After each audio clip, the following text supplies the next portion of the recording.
வக்பு வாரிய திருத்தச் சட்டத்தை திரும்ப பெற சட்டமன்றத்தில் சிறப்பு தீர்மானம் நிறைவேற்ற வேண்டும் என தமிழ்நாடு முஸ்லிம் முன்னேற்றக் கழக தலைவர் ஜவாஹரில்லா வலியுறுத்தியுள்ளார். பாபர் மசூதி இடிப்பு தினத்தை ஒட்டி வழிபாட்டு தலங்கள் மற்றும் வக்பு வாரிய சொத்துக்களின் பாதுகாப்பை வலியுறுத்தி தமாமுக சார்பில் சென்னை வள்ளுவர் கோட்டத்தில் ஆர்ப்பாட்டம் நடைபெற்றது. இதில் தமாமுக தலைவர் ஜவாஹரில்லா, திமுக நிர்வாகி கான்ஸ்டன்டைன் ரவீந்திரன், காங்கிரஸ் மாநில துணைத் தலைவர் கோபண்ணா உள்ளிட்ட ஏராளமான பங்கேற்றனர். கண்டன உரையாற்றிய ஜவாஹரில்லா, பாஜக அரசுக்கு மதச்சார்பின்மையும் பிடிக்கவில்லை, சோசியலிசமும் பிடிக்கவில்லை என குற்றம் சாட்டினார். இதேபோல திருவாரூர் ரயில் நிலையம் அருகில் பயங்கரவாத எதிர்ப்பு நாள் கூட்டம் நடைபெற்றது.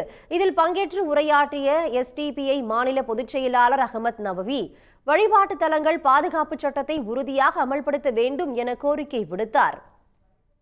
முஸ்லிம் சமூகத்தினுடைய வழிபாட்டு தலங்கள், இந்தியாவினுடைய முகலாய மன்னர்களால் கட்டப்பட்ட கலாச்சார சின்னங்கள், இவற்றிற்கு எதிராக இன்றைய தினம் நீதிமன்றங்களிலே இதில் கோவில் இருந்தது என்று சொல்லி பொய்யான வழக்குகளை தொடுக்கின்றனர்.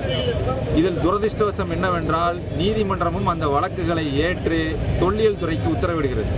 தொல்லியல் துறையும் அதில் எந்த விதமான ஆதாரபூர்வமான செய்திகளும் இல்லாமல் போலியான அறிக்கைகளை சமர்ப்பிக்கக்கூடிய சூழல் நிலவுகிறது. இந்தியாவினுடைய ஜனநாயகமும் பன்முகத்தன்மையும் காக்கப்பட வேண்டும் என்று சொன்னால் இந்த செயல்களை நிறுத்த வேண்டும். உச்சநீதிமன்றம் உடனடியாக தலையிட்டு இது சார்பாக தொடுக்கப்பட்டிருக்கக்கூடிய அத்துணை வழக்குகளையும் தள்ளுபடி செய்ய வேண்டும் என்ற கோரிக்கையை அழுத்தம் திருத்தமாக இந்த தருணத்திலே சொல்லிக்கொள்ள கடமைப்பட்டேன். சென்னை, மதுரை, கோவை, திருச்சி, கடலூர், வேலூர், ராமநாதபுரம், சேலம், தஞ்சை மற்றும் நெல்லை உள்ளிட்ட மாவட்டங்களிலும் பயங்கரவாத எதிர்ப்பு நாள் கூட்டம் அனுசரிக்கப்பட்டது. உடனுக்குடன் செய்திகளை தெரிந்து கொள்ள சன் நியூஸ் பெல் ஐகானை கிளிக் பண்ணுங்க.